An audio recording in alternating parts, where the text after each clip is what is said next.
Wassalatu wassalamu ala asyrafil anbiya'i wal mursalin. Sayyidina wa maulana Muhammad wa ala alihi washabbihi ajma'in.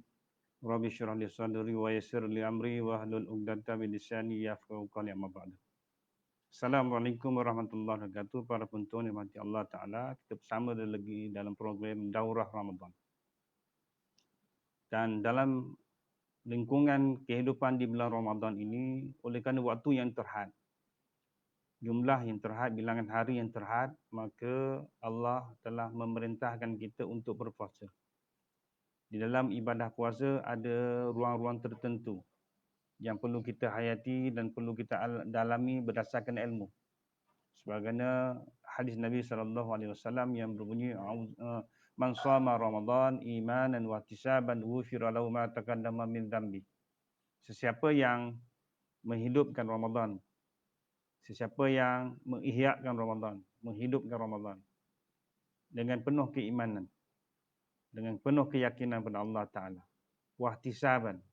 Wahtisaban boleh kita ertikan sebagai penuh dengan strategi-strategi tertentu. Kita menghadapi Ramadan ini ibarat dalam menghadapi satu peperangan.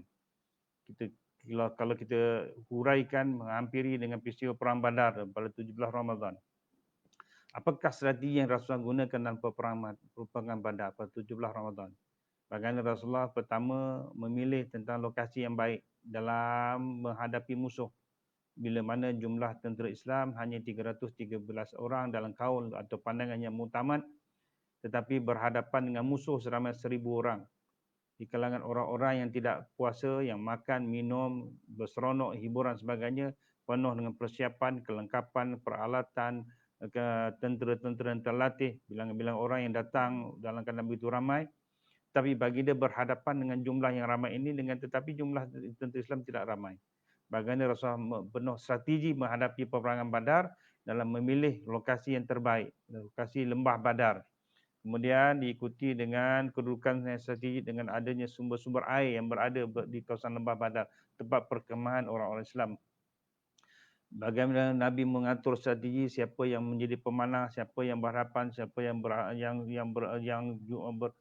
berada di barisan hadapan, barisan kedua dan barisan ketiga. Ini strategi. Begitu juga dalam peristiwa ataupun dalam kehidupan kita di bulan Ramadan, kita nak menghidupkan Ramadan, kita kena ada strategi. Sebagai Nabi kata wahtisaban. Orang yang menggunakan strategi yang tepat serta yakin imannya pada Allah Ta'ala, maka ganjaran tidak lain dan tidak bukan ialah ghufira lahu ma taqaddama min dhanbi. Allah padamkan rekod-rekod jenayah. Allah padamkan rekod-rekod kesalahan. Bagaikan orang ini dengan Allah Ta'ala tidak ada apa dosa, yang penuh dengan kehidupan baru.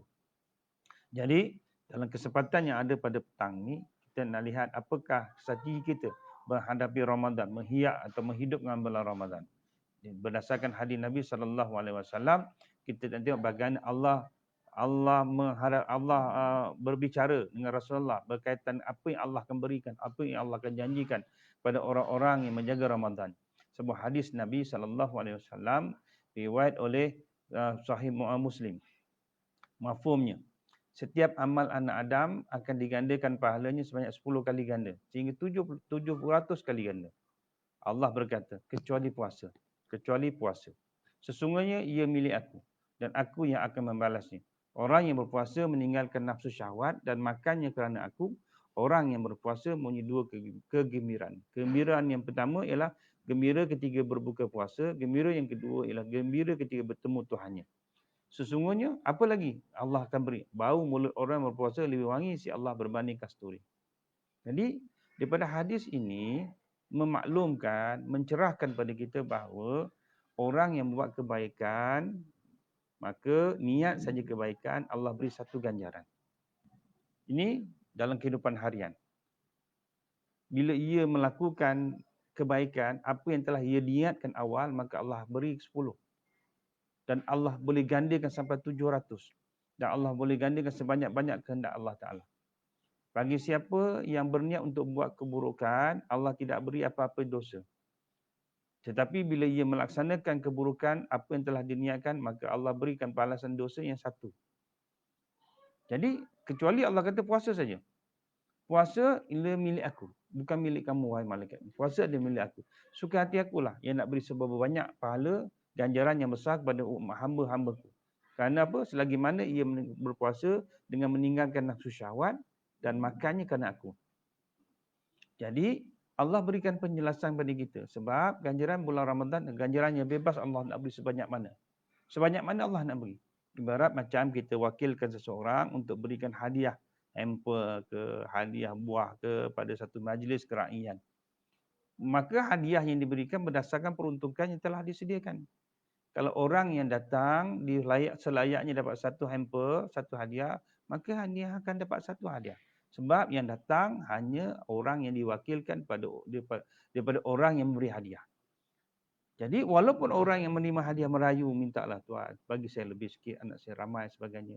Apa kata orang yang beri hadiah? Dia kata, saya hanya wakil kak, abang, saya hanya wakil. Saya hanya memberi sekadar mana peruntukan yang diberikan kepada saya. Maka abang layak satu, dapatlah satu. Ada orang lagi yang berhak dapat. Saya hanya menerima sekadar mana diperuntukkan kepada saya. Bagaimana pula kalau yang datang itu oleh orang yang membekalkan hadiah? Orang yang menyediakan hadiah sendiri, bukan wakil. Orang yang memberi hadiah, orang yang menyediakan hadiah, orang yang membekalkan hadiah. Bagaimana kalau ada rayuan datang kepada ni, Tuan, saya ni orang susah, saya ni anak ramai, anak nak masuk exam, ada lagi anak masih sekolah, baju sekolah tak beli. Jadi orang yang sedia ada, yang dia punya hadiah, dia akan beri sebanyak-banyaknya. Walaupun dia kata, Tuan, hadiah kita ni banyak lagi nak beri. Apa orang tu kata? Tak apa, tak ada masalah. Kalau kurang aku akan tambah sebab aku yang beri ni. Aku beri sebanyak mana suka hati aku sebab aku sponsor. Aku sponsor kepada hadiah ni. Kalau tak cukup, aku akan datang satu lori lagi. Tak cukup 2 lori. Tak cukup satu gerabak kereta api aku bawa. Maknanya ialah sekiranya yang diberi, yang memberi itu adalah orang yang membekalkan hadiah tersebut, maka suka hati dia nak beri. Begitu juga dalam bulan Ramadan. Kalaulah bulan Ramadan ni hak Allah Ta'ala, Allah kata, Allah begitu, Ramadan ialah milikku. Akulah yang akan memberi ganjaran kepada hamba-hambaku mengikut apa yang aku suka. Jadi terpulang pada Allah Ta'ala. Selagi mana kita buat Ramadan kita, puasa kita berdasarkan kepada menjaga hawa nafsu, meninggalkan hawa nafsu dan makan minumkan Allah Ta'ala. Allah kata sudah cukup 2 syarat. Allah hanya minta 2 syarat saja untuk mendapatkan ganjaran sebanyak-banyak daripada Allah Ta'ala. Jadi bulan Ramadan ni, bulan puasa ni kita kena tamak mencari ganjaran. Jangan kita malas sebab ini ganjaran Allah beri. Terpulang pada kita lah. Nak usaha banyak, kita dapat banyak. Nak usaha sikit, kita akan dapat sikit. Bagi orang yang diberikan kesempatan hanya 30 hari atau mungkin 29 hari saja bulan Ramadan, tapi dia mengambil peluang yang cukup minimum, maka dia berakhir dengan satu perkataan yang paling mudah ialah penyesalan. Bagi orang yang tamak dalam bulan Ramadan, semua nak buat, semua dia nak buat.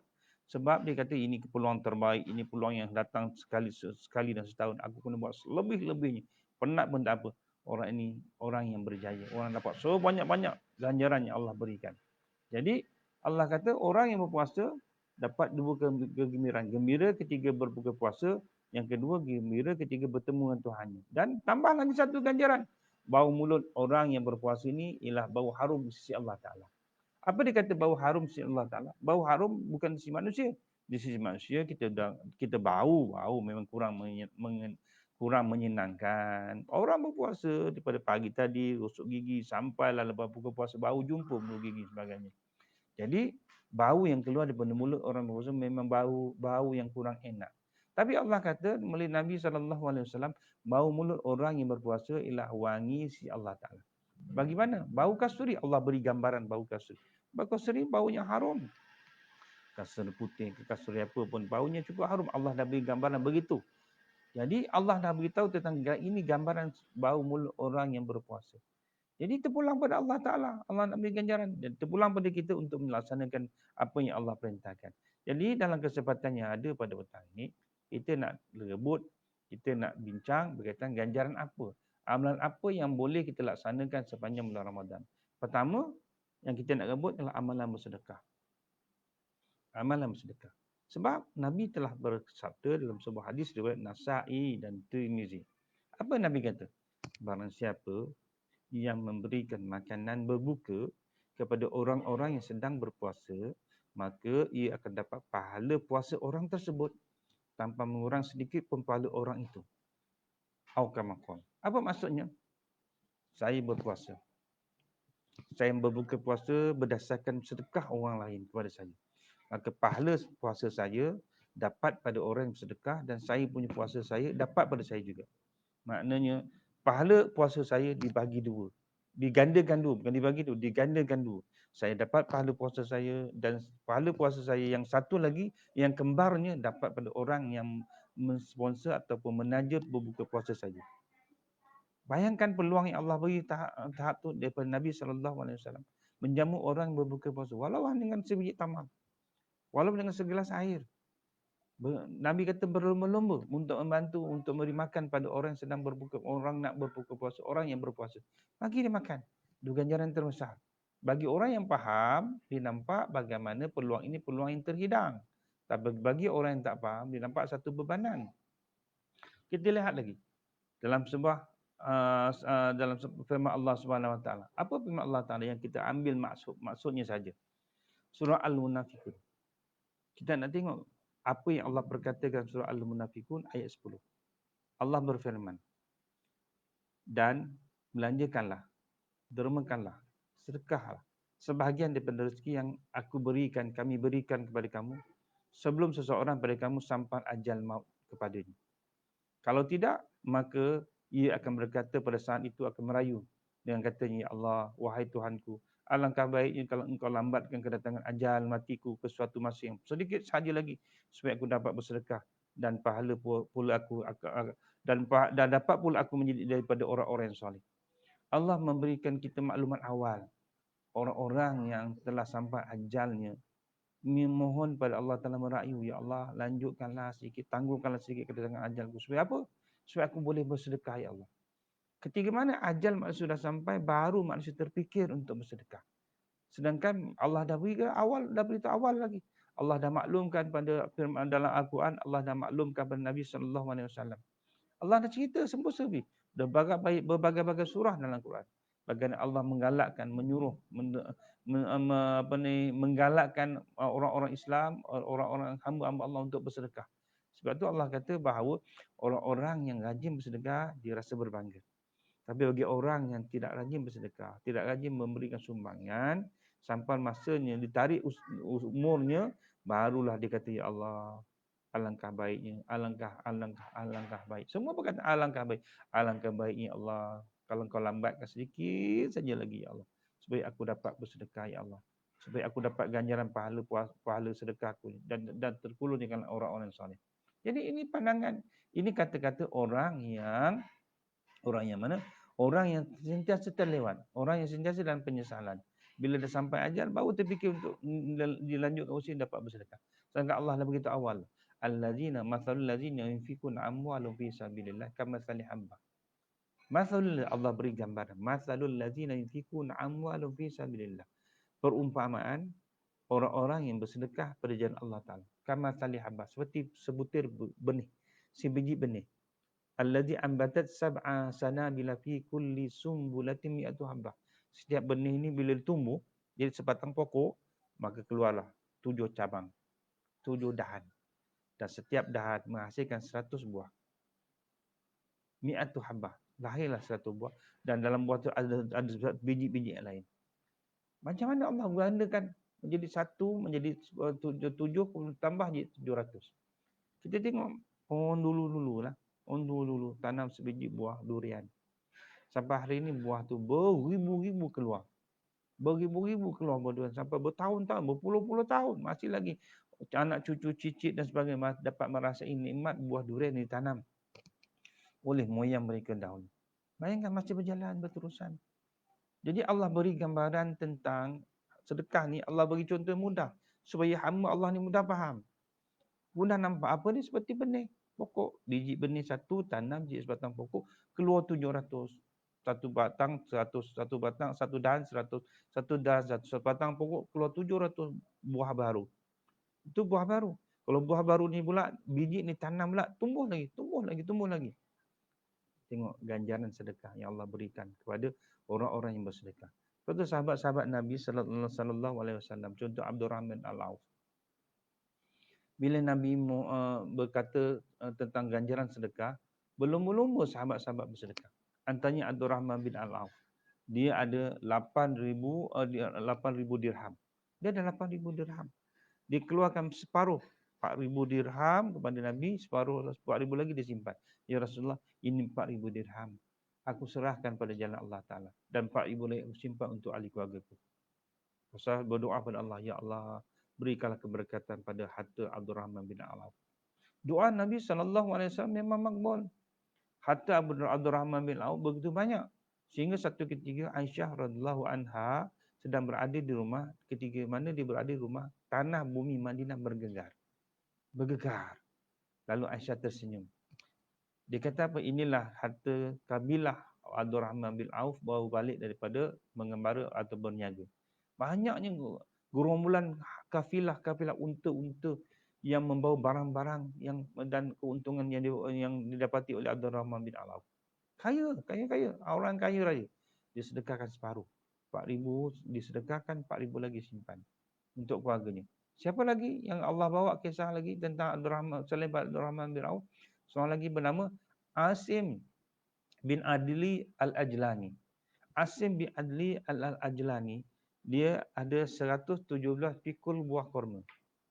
Dia sedekahkan separuh penjahat Allah Ta'ala. Ya Rasulullah, ambil separuh. 117 bakul atau pikul buah kurma yang telah dikumpul-kumpul. Ini untuk Rasulullah, ini untuk sedekah untuk orang yang memerlukannya. Terpulang pada Rasulullah, serah pada siapa. Soal lagi yang terkenal bernama Asim. Asim, seorang sahabat Nabi juga ketika itu, dia nak sedekahkan, dia tak ada benda harta. Dia tak ada Abu Aqil Al-Ansari. Tak ada harta nak sedekahkan. Akhirnya apa dia buat? Dia bekerja. Dia bekerja dengan seorang lelaki Yahudi. Sehinggalah dia dapat upah segantang buah kurma. Segantang buah kurma yang dijadikan upah. Maaf saya bukan segantang, 2 gantang buah kurma yang dia diberikan sebagai upah. 2 gantang, satu gantang bersamaan dengan 3 kilo lebih kurang. Bermakna upahnya sepanjang satu hari dia bekerja di ladang kurma, dia dapat upah 6 kilo. Lalu dia ambil 3 kilo, dia serah kepada Rasulullah. Ya Rasulullah, aku tak mampu ya Rasulullah. Aku beri apa yang aku perolehi. Orang lain memberi apa yang dia ada. Tapi aku beri apa yang aku perolehi. Maka aku perolehi 2 gantang kurma. Ya Rasulullah, maka aku serahkan segantang kurma ni, 1 kilo buah kurma ini, 3 kilo buah kurma ini untuk Rasulullah dan 3 kilo lagi untuk keluarga aku. Datang pula orang munafik. Jumpa Nabi SAW. Orang munafik kata, Ya Rasulullah, orang yang sedekah-sedekah ni sengaja nak dapat Rasul puji. Nak puji-pujian itu. Nak supaya Rasul puji sebut nama. Semua tak ikhlas ya Rasulullah. Allah turunkan ayat Quran dalam surah At-Taubah. Allah hina orang-orang munafik ini. Allah kata dalam surah Taubah ayat 79. Yang mafhumnya, orang-orang munafik iaitu orang-orang yang mencela orang-orang mukmin yang memberi sedekah dengan sukarela dan mencela orang-orang yang tak mampu beri sedekah selain sekadar apa yang mereka dapat sanggup saja. Maka orang munafik ini menghina mereka. Allah akan membalas atas penghinaan mereka itu dan untuk mereka azab yang pedih. Sesungguhnya Allah melaknat orang-orang yang mencela para pemberi sedekah. Jadi tuan-tuan, perempuan yang menonton program ini, kita lihat bagaimana Allah memahami dan Allah melaknat orang yang menghina pemberi sedekah. Orang yang menghina pemberi sedekah. Kadang-kadang ada orang tak ikhlas, dia tak sanggup beri apa yang dia ada. Tapi dia memperli orang yang memberi. Memberi itu ada makna lah tu. Ini sedekah-sedekah nak tunjuk ke orang tu. No, sedekahnya itu sekadar tunjuk tu. Oh, tengok ni, tengok cek sebesar-besar cek. Tu sekadar tunjuk lah tu. Kita mana tahu dia tunjuk. Walaupun kita nampak itu replika, cek, sebesar-besar cek sekadar tu. Dakwah ni ada 2. Dakwahnya, kita jangan menilai tentang perbuatan orang. Kita lihat apa yang Nabi ajar bagi. Dakwah ni ada 2. Satu dakwah bil hal, dakwah bil kalam. Dakwah bil hal ialah dakwah tunjuk apa yang kita lakukan. Apa yang kita lakukan itu satu dakwah. Satu lagi dakwah dengan kalam, berkata dengan percakapan, kata-kata nasihat, ad-din nasihat. Agama ini dalam bentuk nasihat. Bagi orang yang tak mampu untuk berkata-kata, yang tidak boleh bertutur dengan baik mungkin, tidak ada keupayaan untuk berucap dan tidak seperti ustaz-ustaz yang lain. Tapi mereka ada keupayaan untuk bersedekah walaupun dalam bentuk tunjuk. Itu dakwah juga. Walaupun kita nampak, wah ini macam menunjukkan orang. Itu adalah satu dakwah. Mana kita tahu hati dia? Mana kita tahu hati dia? Yang dia kata dia menunjuk sebagainya. Setiap perbuatan tu mesti ditunjukkan. Sebab itu dakwah. Kita tunjukkan perbuatan yang baik pada orang lain, maka ini satu dakwah. Kalau orang yang bersedekah, walaupun sebesar gajah, sebesar rumah, dia punya cek replikan, itu adalah usaha dakwah. Antara apa ikhlas tak ikhlas tu di sisi Allah SWT. Kita pun tak tahu dia tak ikhlas. Adakah kita boleh belah hatinya? Satu kita dalam satu peperangan, Sayyidina Ali bertarung dengan seorang munafik atau seorang kafir jahiliyah. Dalam peperangan tersebut, dalam pertempuran tersebut, Sayyidina Ali hampir untuk membunuhnya. Bila hampir nak membunuhnya, lalu lelaki ini mengucap, "Ya Ali, jangan bunuh aku. Aku mengucap 2 kalimah syahadat, asyhadu an la ilaha illallah wa asyhadu anna Muhammadar Rasulullah." Tapi Ali tu pancung dia. Berita tentang perbuatan Ali sampai kepada Nabi SAW. Nabi panggil Ali setelah tamat peperangan. Nabi panggil Ali, "Aku dihabarkan kamu telah memancung orang yang telah mengucap 2 kalimah syahadat." "Ya Rasulullah, memang saya akui saya pancung. Saya ada sebab kenapa saya pancung." "Kenapa? Kamu bunuh kepenggal ke leher dia." "Ya Rasulullah, sebenarnya dia bukan ikhlas untuk mengucap 2 kalimah syahadat. Dia takut aku bunuh dia, cepat-cepat dia mengucap 2 kalimah syahadat." Lalu Rasulullah kata pada Ali, "Adakah kamu telah belah hati dia? Kamu telah belah hati dia ke? Kamu tahu apa dia ikhlas atau tidak? Kamu tidak tahu apa yang berlaku dalam hati. Hati ini milik Allah Ta'ala. Jadi apa yang kamu lakukan itu adalah satu kesalahan." Jadi menunjukkan pada kita, tuan-tuan, saudara-saudari, bahawa kita jangan menilai seseorang dari sudut perbuatan dia. Para ulama-ulama dulu pun mengatakan bahawa lihat apa yang telah aku lakukan. Lihat apa yang telah aku lakukan. Jangan kamu mengiyakan apa yang aku perkatakan. Maksudnya apa? Ikut apa aku buat. Kamu kalau ikut tunjukkan perbuatan yang baik. Maknanya bukan semua apa yang kita cakap kita mampu lakukan, tapi apa yang kita lakukan itu yang betul. Kita tengok pada perbuatan orang yang buat kebaikan, lihat perbuatan dia. Kita jangan meneruskan sampai ke dalam hati dia, kita teropong seolah kita tahu apa yang ada dalam hati. Kita tak tahu apa yang dalam hati dia. Hati ini milik Allah SWT. Hati milik Allah. Kita hanya dapat melihat gambaran awal, gambaran di hadapan, gambaran kasar yang dipertuntunkan pada kita. Itulah yang kita dapat kita lihat. Jadi Allah mencela orang-orang yang menghina orang yang bersedekah. Dan orang yang menghina orang yang memberi sedekah mendapat celaan Allah, dan bukan itu saja, Allah sediakan azab yang pedih di akhirat. Jadi dalam topik pada petang ini, kita nak kejar satu yang paling senang, iaitu bersedekah. Sedekah pada jiran-jiran, sedekah pada kawan-kawan, atau sedekah pada orang-orang yang berkeperluan. Kita beri untuk mudah-mudahan dengan pemberian kita khususnya untuk mereka berbuka puasa. Walaupun kita beri pun tak sekadar mana, tapi mereka makan dengan apa yang kita beri, itu sudah memadai. Sudah mencapai, sudah menepati apa yang Nabi kata, orang yang memberi berbuka puasa pada orang yang sedang berpuasa, ganjaran pahala sama macam orang itu berpuasa.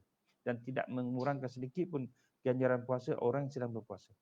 Jadi cukup sekadar itulah pertemuan kita pada petang ini. InsyaAllah ada kesempatan dan ada masa kita ulas dalam bentuk-bentuk yang lain, ganjaran kita yang kedua, apa yang kita nak cari selepas sedekah, apa yang kita nak susun strategi selepas sedekah, kita akan bincangkan pada hari yang lain insya-Allah. Wabillahi taufiq wal hidayah. Assalamualaikum warahmatullahi wabarakatuh.